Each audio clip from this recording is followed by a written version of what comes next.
अस्सलामुअलैकुम, मैं अमदाद सुमरो। कुछ तो सियासी मामलात हैं जिन पर बात करनी है और साथ साथ कुछ ऐसे मामलात जिसमें इंसान वहशी बन जाता है। ऐसा वहशी कि फिर बाप ये नहीं देखता कि सामने उसकी मजलूम बेटी है, अगर भाई हो तो वो ये नहीं देखता कि सामने उनकी मजलूम बहन है, मामू हो तो वो ये नहीं देखता कि सामने उनकी मजलूम भांजी है, दादा हो तो वो ये नहीं देखता कि सामने उनकी मजलूम पोती है। फिर वो इंसान उस औरत को नोचते हैं, कुल्हाड़ियों के वार करते हैं, कलेक्शनकोफ से गोलियां बरसाते हैं, बंदूक चलाते हैं और मार देते हैं। फिर ऐलान करते हैं कि जी हमने अपनी इज्जत की लाज रख ली, हमने अपनी गैरत का मुजाहरा कर दिया। ऐसा ही एक और वाक़या हुआ है सिंध में, सखर में, जिसका मैंने जिक्र करना है। और साथ साथ कितनी औरतें 2025 में पाकिस्तान में कत्ल कर दी गई, वो भी रिपोर्ट मैंने आपके सामने रखनी है। लेकिन आगाज़ सियासी मामले से कर लेते हैं जी। इमरान खान साहब की जो बहन अलीमा खान साहबा हैं, उन्होंने आज अपील की थी कि तहरीक इंसाफ की जो लीडरशिप है, तहरीक इंसाफ के जो MNAs, MPs, सेनेटर्स हैं, वो पहुँचें अडयाला जेल, क्योंकि आज मुलाकात का दिन है। तो आज वो बहनें पहुँची हुई थी, कारकुन भी अच्छी खासी तादाद में, दर्जनों में पहुँचे हुए हैं। लेकिन एक चीज़ जो नज़र आई वो ये कि सलमान रकम राजा साहब, जो अक्सर इमरान खान साहब की बहनों के साथ आया करते थे, वो आज बुशरा बीबी की बेटियों के साथ आए, उनके वकील बनकर आए, और वो अलीमा खान साहबा के साथ नहीं थे। और आकर उन्होंने वहाँ पर एक वीडियो स्टेटमेंट जारी की, सहाफ़ियों से गुफ्तगू की, और उसमें उन्होंने बताया कि वो आज बुशरा बीबी की बेटियों के साथ आए, क्योंकि उनके बकौल कि कल इस्लामाबाद हाई कोर्ट ने एक हुक्म जारी किया था कि आज मंगल के रोज़ अपना अडयाला जेल के सुप्रिटेंडेंट जो हैं, वो इमरान खान साहब अपना बुशरा बीबी की बेटियों को, उनकी बहनों को मुलाकात क्यों नहीं करने देते, उस पर वो सुनेंगे उनका मौक़िफ़, और फिर कल वो इस्लामाबाद हाई कोर्ट में कल सुबह आकर अपना जवाब पेश करेंगे। तो सुनवाई के तौर पर उन्होंने बताया कि जी वो बुशरा बीबी की बेटियों के साथ वो जेल पहुँचे हुए। अब देखना ये है कि वो अलीमा खान साहिबा के साथ भी जाकर खड़े होते या नहीं खड़े होते, क्योंकि अलीमा खान साहिबा के रवैये की वजह से, डिक्टेशन की वजह से, या उनकी जो जज्बाती जो उनका चलन है जज्बाती, उसकी वजह से तहरीक इंसाफ की लीडरशिप अलीमा खान साहिबा से दूर होती चली जा रही है। यहाँ तक कि सलमान रकम राजा साहब, जो अलीमा खान साहिबा के साथ अक्सर नज़र आते थे, बल्कि ये कहा जाता था कि वो और अलीमा खान जो है मिलकर मुखालिफ जो PTI की लॉबी है उनकी मुखालिफ, उनके ख़िलाफ़ साजिशें कर रहे हैं, ये तक उनके ऊपर इल्ज़ामात आते थे। तो उन्होंने ही कोई तकरीबन एक हफ़्ता पहले कहा था कि मैं लानत भेजता हूँ इस ओहदे पर। क्यों कहा था? क्योंकि अलीमा खान साहबा ने कहा था कि ओहदे लेकर बैठे हुए और इमरान खान साहब के लिए निकलते नहीं हैं। उस पर इन्होंने कहा था कि मैं लानत भेजता हूँ ऐसे ओहदों पर। मीना खान ने कहा था, शाहिद खटक ने कहा था, दूसरों ने भी ताने दिए थे, लेकिन ज़्यादा जो प्रेशराइज़ कर रही थी वो अलीमा खान साहबा कर रही थी कि निकल क्यों नहीं रहे, लोगों को क्यों नहीं ला रहे। उस पर उन्होंने कहा था, और उन्होंने ये भी कहा था कि हर वक्त लोगों को सड़कों पर लाना, गुलेले पकड़ा के यलगार करवाना, ये कोई सियासत नहीं है। और अब वो मुसलसल इसी बात का इजहार कर रहे हैं कि नहीं, इस तरह की सियासत हमने नहीं करनी।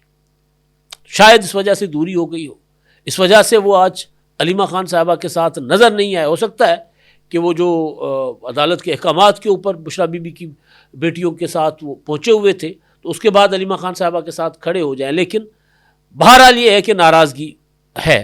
अच्छा, एक और चीज़, कल अलीमा खान साहबा ने तो जो ऐलान किया था कि सब पहुँचें, ताकि MPs, MNAs, सेनेटर्स, ताकि वो इमरान खान साहब के ऊपर का जो इलाज नहीं हो रहा, मुलाकातें बंद हैं, तो हुकूमत पर दबाव बढ़ाया जा सके कि इमरान खान साहब का इलाज हो। लेकिन आज उन्होंने एक और ट्वीट किया, उसमें उन्होंने कहा था कि MPs, MNAs और सेनेटर्स आएँ, पार्टी ओहदेदारान आएँ, वकला आएँ, आम कारकुन ना आएँ। क्योंकि उन्होंने कहा था कि आम कारकुनों को आम तौर पर बड़ा आसान होता है, पुलिस वहाँ से गिरफ्तार करके ले जाती है, तो वो मुश्किलात में पड़ जाते हैं। वकला को, MPs, MNAs को, सेनेटर्स को पुलिस गिरफ्तार नहीं कर सकती, ना कभी उन्होंने किया वहाँ से, तो वो आए, वो क्यों नहीं आ रहे। तो बहरहाल आज काफ़ी दिनों के बाद थोड़ी सी जो वीडियोज़ में देख रहा हूँ उसमें थोड़ी सी रौनक लगी हुई है, और केपीके से लोग ज़्यादा नज़र आ रहे हैं। जो वीडियोज़ हैं साफ नज़र आ रहा है कि केपीके के लोग ज़्यादा हैं, यहाँ से कोई इतने ज़्यादा लोग नहीं निकले। तो ये सूरत हाल है। अब इमरान खान साहब के लिए एक वक्त था कि आज़ादी की बातें होती थी, अब एक वक्त है कि मुलाकात, अब मुलाकात नहीं तो इलाज। और एक 8 मई से अहमद न्याजी ने लॉन्ग मार्च का ऐलान कर रखा हुआ है, तो वो कहते हैं कि पूरी पार्टी उनके खिलाफ उनके पीछे पड़ गई हुई है, तो शायद वो लॉन्ग मार्च भी अब ना हो। टांग से सवाबी तक और फिर उसके बाद इस्लामाबाद की तरफ उन्होंने ऐलान के मुताबिक आना था। तो बहरहाल देखते हैं क्या होता है। अच्छा जी, खबर जो है वो अच्छी खबर ये है कि ये रिसेंटली जो जंग हुई, और अभी भी वो जंग का पता नहीं है कि किस तरफ जा रही है, बल्कि अब तो एक बार फिर मुत्तहिदा अरब अमारात ने दावा किया है कि ईरान की तरफ से मिसाइल दागे गए हैं जिनको उनके दिफाई निज़ाम ने नाकारा बना दिया। ईरान कहता है कि नहीं जी, हमने ऐसा कोई हमला नहीं किया। तो बहरहाल अभी भी टेंशन है। कभी डोनाल्ड ट्रंप पल में तोला पल में माशा, कभी कुछ कहते हैं कभी कुछ कहते हैं, कभी प्यारी प्यारी बातें करते हैं, कभी गुस्सीली बातें करते हैं, कभी वो क्या होता है जली कटी बातें करते हैं। तो बहरहाल अभी भी गैर यकीनी की सूरत हाल है। लेकिन जंग की वजह से सारी दुनिया मुतासिर हुई, हम भी हुए। हमारे पास पेट्रोल की किल्लत का खदशा था, पेट्रोल की कीमतें बढ़ गई, जो इंपोर्ट बिल था ज़ाहिर है कीमतें बढ़ने से वो बढ़ना था। तो हुकूमत ने फैसला किया था किफ़ायत शुमारी का। साथ साथ फिर पंजाब हुकूमत ने फैसला किया था कि पेट्रोल की कीमतें क्योंकि बढ़ गई हैं, तो जो सरकारी ट्रांसपोर्ट है पंजाब में, ऑरेंज लाइन है, मेट्रो है, स्पीडो बसेस हैं, उन पर मुफ्त सफ़र लोग कर सकेंगे। उसके आदाद व शुमार जारी किए गए हैं और कमाल, मतलब इतने लोगों ने सफ़र किया है मुफ्त में, और वो ज़ाहिर है एक अच्छी चीज़ है, उसकी पजीराई होनी चाहिए। तो ये जो रिपोर्ट जारी की गई है कि 4 अप्रैल से, यानी जब से ये अडॉप्ट किया गया था, ये पॉलिसी अप्लाई हुई थी मुफ्त लोगों को अपना सफरी सहूलत फराहम करने की, 4 अप्रैल से 4 मई तक एक माह में तकरीबन 4 करोड़ लोगों ने सरकारी ट्रांसपोर्ट पर मुफ्त सफरी सहूलियात हासिल की हैं। Metro bus services, orange line, metro train, Speedo और इलेक्ट्रिक बसों से हर तबके को फ़ायदा हासिल हुआ है। 4 करोड़ एक बड़ी तादाद होती है। एक माह में ऑरेंज लाइन मेट्रो ट्रेन से 1 करोड़ से ज़ायद मुसाफिरों ने सफ़र किया। लाहौर मेट्रो बस सर्विस से तकरीबन 64 लाख, जबकि स्पीडो बसेस से 45 लाख से ज़्यादा मुसाफिरों को फ्री सफरी सहूलियात हासिल हुई। उसके अलावा PMA के तहत लाहौर में चलने वाली ग्रीन इलेक्ट्रिक बसों से 6 लाख से ज़्यादा मुसाफिरों ने सफ़र किया। रावलपिंडी में ग्रीन इलेक्ट्रिक बसों से तकरीबन 9,25,000, जबकि पाकिस्तान मेट्रो बस सर्विस से तकरीबन 37 लाख से ज़ायद मुसाफिर मुस्तफ़ीद हुए। मुल्तान मेट्रो बस सिस्टम से 30.5 लाख से ज़ायद, जबकि फीडर रूट से तकरीबन 6.25 लाख मुसाफिरों ने सफ़र किया है। जो पंजाब भर में जो ग्रीन बसेस चल रही हैं, इलेक्ट्रिक बसेस चल रही हैं, उसमें पंजाब ट्रांसपोर्ट कंपनी के तहत मुख्तलिफ अजला में चलने वाली इलेक्ट्रिक बसों में 90 लाख से ज़ायद लोगों ने सफ़र किया है। और उसमें जो वज़ीर अपना मास ट्रांजिट हैं, transport and mass transit Bilal Akbar Khan ने तकरीबन 40 मिलियन मुसाफिरों की कामयाबी से मुफ्त सफरी सहूलत उनको फराहम करने पर जो है वो खुशी का इजहार किया है और इत्मीनान का इजहार किया है और इजहार तशक्कुर। ये बड़ी ज़बरदस्त डेवलपमेंट है। अच्छा जी, अब कल से जो सिंध में एक ख़ातून की तस्वीर सिंध से जो सोशल मीडिया, फेसबुक और ट्विटर पर लोग शेयर कर रहे थे। ख़ातून क्या है, नौजवान लड़की है, गुल्ला भारो। ये झांगड़ो थाना है सक्खर का, सक्खर के करीब, उस इलाके की रिहायशी थी। उसको कत्ल कर दिया गया, वही गैरत के नाम पर, कारी का इल्ज़ाम लगाकर।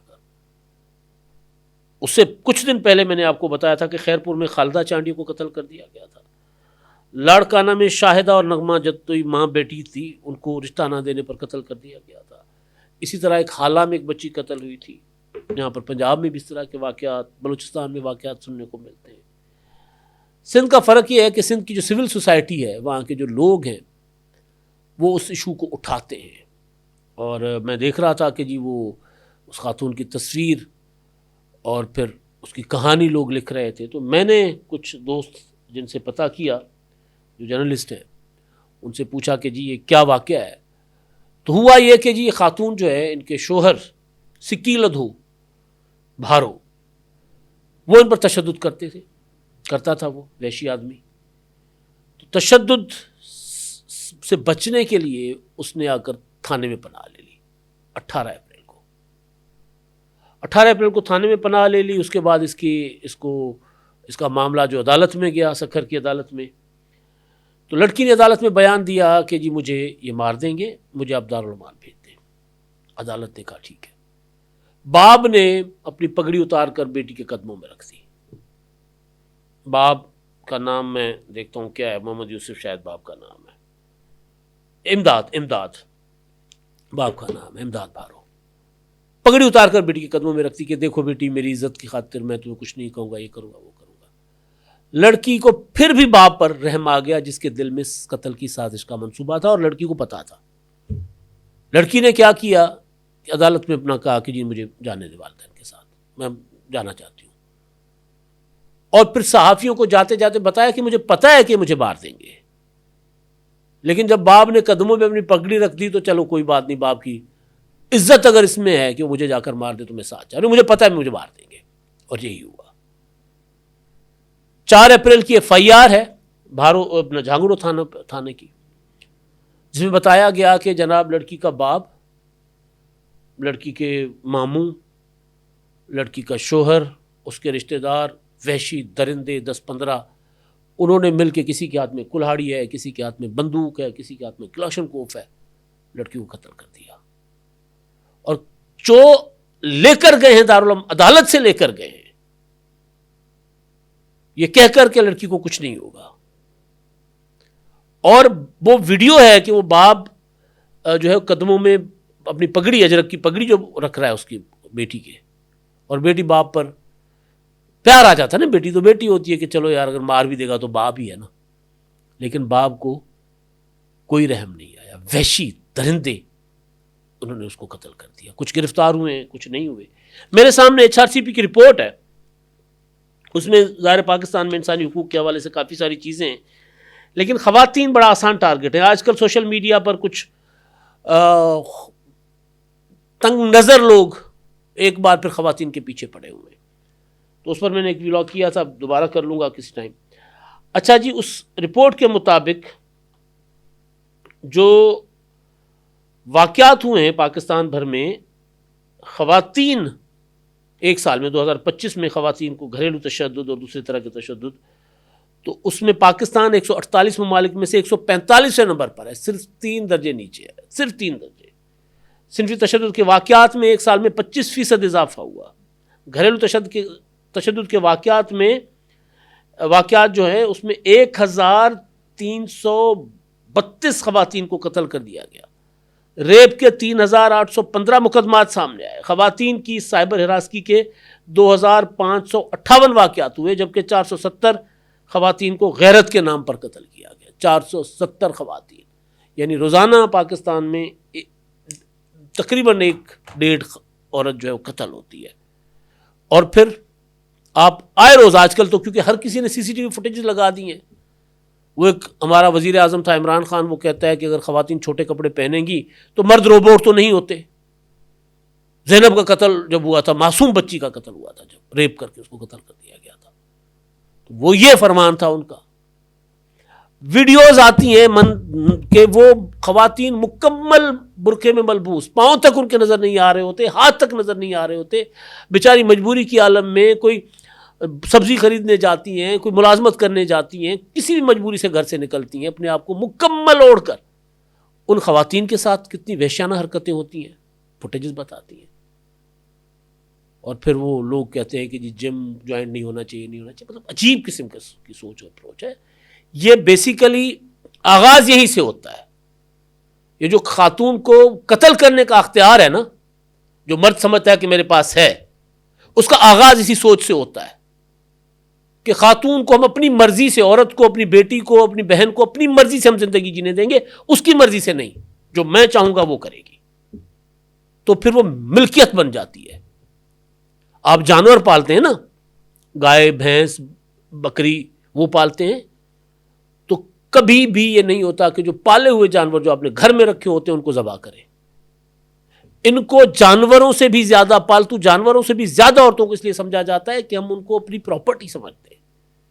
हम समझते हैं कि जिसके पले बांध दे वो चली जाएंगी, जिसको अगर इनकार करे तो क्योंकि वो हमारी मिल्कियत है, हम मिसमार कर दे, खत्म कर दे, मार दे।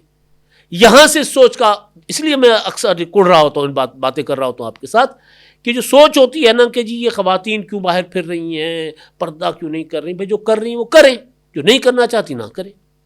यहां से मलकियत का एहसास होता है। फिर मर्द समझता है कि मेरे ऊपर पूरा, मेरे पास पूरा हक है, मैं चाहे इसकी जिंदगी तबाह कर दूं, चाहे मैं इसको मार दूं। फिर अंजाम ये होता है, रोजाना औरतें कभी बाप के हाथ से, कभी भाई के हाथ से, कभी शोहर के हाथ से कत्ल हो रही होती है। अब तक के लिए इतने लाभ। 999 कम्युनिकेशन, डिजिटल मीडिया और यूट्यूब चैनल्स की दुनिया में बड़ी कामयाबियां समेटने के बाद अब वेब न्यूज, वेब चैनल और यूट्यूब न्यूज चैनल की तरफ कदम बढ़ा रहा है, जिसके लिए हमें मुल्क भर में रिपोर्टर्स की जरूरत है। ख्वाहिशमंद हजरात व खवातीन नीचे दिए गए नंबर पर राब्ता करें। व्हाट्सएप +92 309 1226 999।